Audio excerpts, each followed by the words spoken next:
E assim a gente avança mais e mais, mais e mais, cada vez mais nesse labirinto, nesse pântano, um pântano eterno, pântano que não tem fundo, é interessante. Sabe aquela piscina que você entra na água e você não tem pé? Você tenta bater o pé para você respirar fora, você não consegue. Assim é o pântano CCB.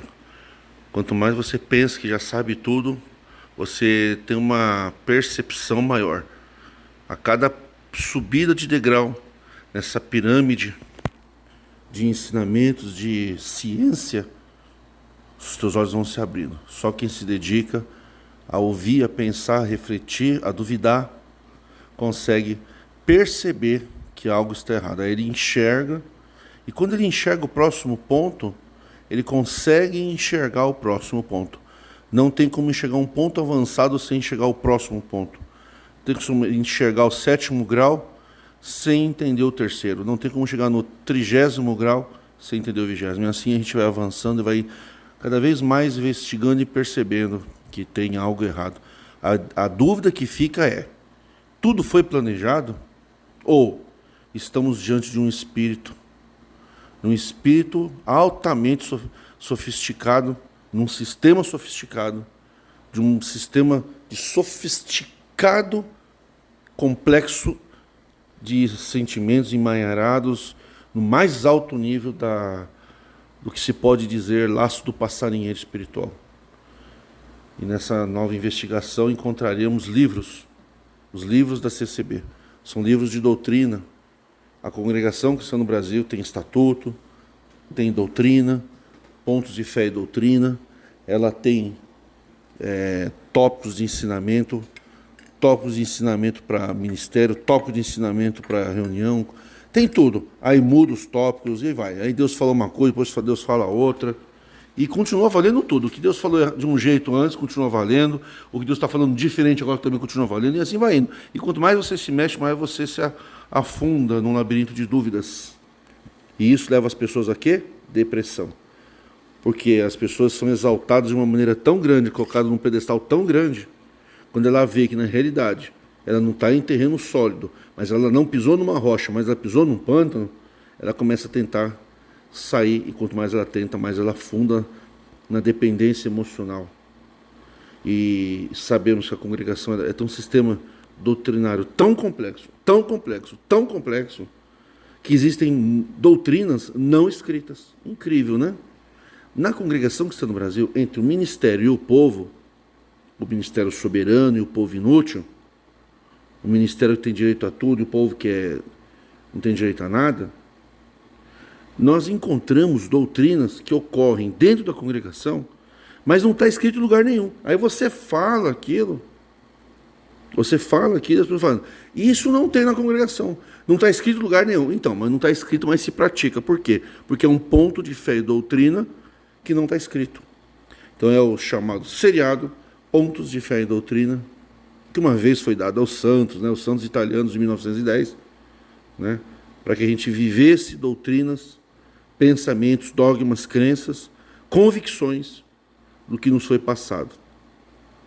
Certezas que nós nos negamos a questionar. Com aquela autoridade defendemos com unhas e dentes. Até que depois de muito sofrimento a gente se permite a duvidar. Vamos então começar o seriado Pontos de Fé e Doutrina, que uma vez foi dado aos santos da CCB, claro, aos santos. A CCB não tem mulher, né? E que não está escrito. Um deles que não está escrito em lugar nenhum. Quando você se torna um advogado dentro da congregação, a pessoa testemunha, glória a Deus, todo mundo glorifica a Deus. Quando você sai da congregação, você abandona a congregação, você troca a congregação por Jesus Cristo, você já não aceita mais falar de Jesus Cristo e dividir a glória com a CCB? Você consegue ouvir o Espírito de Cristo sem a CCB, sem o ancião? Você se liberta? Aí você se torna advogado, aí é o diabo que está te iludindo com as coisas desse mundo. Essa é uma doutrina na congregação que não está escrito em lugar nenhum, mas é uma crença. Só quem é da CCB por muitos anos sabe que é verdade. Muitos estão chegando agora, muitos são jovens ainda, não entenderam. Muitos chegaram a se batizar na congregação, estão achando que encontraram a rocha Jesus Cristo. Quando for bater a cabeça, vão ver que estão num pântano. E a morte é lenta. Então você, quando está na congregação, você recebe uma dádiva, você conquista um carro, você fala que é Deus que dá. Se você conquistar um carro, depois que você saiu da congregação, veja bem, gente, eu estou falando de pós-CCB, tá?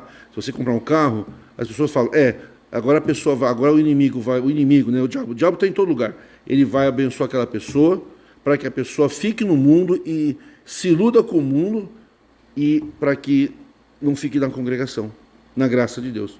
Porque ficar na congregação é a graça de Deus. Em lugar nenhum está escrito que a congregação é a graça de Deus. Ela fala, essa bendita obra. Mas não fala, a congregação é a graça de Deus. Então eles podem até falar, a congregação não é a graça de Deus, é Jesus. Mas não é verdade, porque não está escrito em lugar nenhum, mas se acredita que é. Então quando a pessoa sai da congregação e tem um sucesso na vida, uma alegria, quando ele vai e começa a ter alegrias, aí a pessoa fala, ele está vivendo a alegria do mundo. Mas se ele tem uma alegria estando dentro da congregação, o que é difícil, então a força do crente é a alegria. Se ele está depressivo dentro da congregação, é o inimigo que está fazendo uma guerra. Se ele sair da congregação e ficar depressivo, ele está depressivo por quê? Porque perdeu a graça de Deus e não encontra alegria no mundo. Tudo depende. Se há algo bom depois que sai da congregação, foi o diabo que enganou a pessoa para a pessoa ser feliz, para que vá para o mundo e vá para o inferno. Porque abandonou a graça de Deus. Ao invés de sofrer dentro da graça de Deus, na congregação, ele vai viver umas bênçãos materiais dadas pelo diabo. Então ninguém fala que quando a pessoa saiu da congregação, comprou uma casa, adquiriu uma profissão, se tornou feliz, um novo casamento, saiu do casamento falso dentro da congregação, se separou, saiu da congregação e casou e está feliz, que aquilo é uma bênção de Deus. Eles acreditam que é uma bênção do diabo. Resumindo, é isso.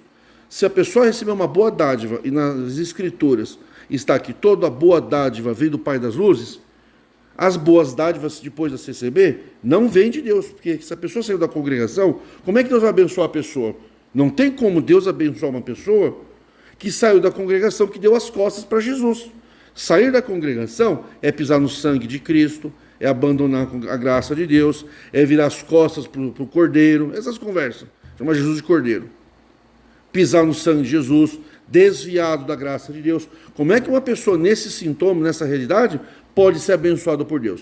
Então, na congregação, existe uma crença, uma fé, uma doutrina não escrita. Todas as bênçãos, alegrias, felicidades e realizações que você consegue dentro da congregação é Deus. E as mesmas coisas que você consegue depois que você saiu da congregação é o diabo. Você entendeu? Tudo depende. Depende do quê? Da cabeça do demônio de terno.